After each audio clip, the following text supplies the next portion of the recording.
how's it going, guys? This is Eli, the real estate guy, and insurance.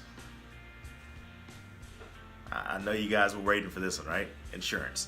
Now, homeowners know how important it is to have homeowners insurance, but surprisingly, very few people actually care to get renters insurance.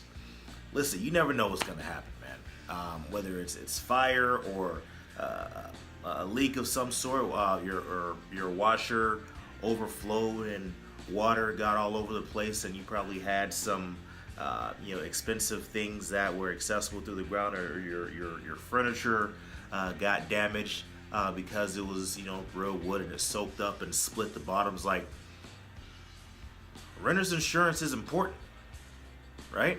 And as things happen, if your house burned down, if things happen, of course, you got to read your policy to see what's covered and what's not covered. But listen, everything you own could be destroyed. And you'll be surprised. Renter's insurance is not that expensive.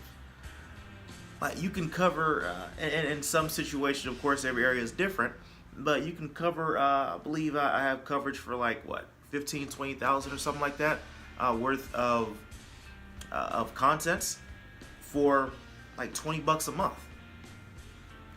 Now, what's that, like a couple cups of Starbucks coffee? Or, if you were to save, like 80 cents or whatever that math comes out to. Like, I want you to really think about this. Like, I want you to really consider, if you're renting, like, you should not be without renter's insurance.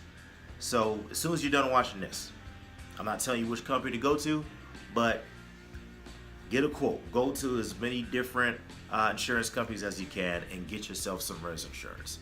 Do not rent a home or an apartment after you see this video without getting renter's insurance. Don't disappoint me. Get it today.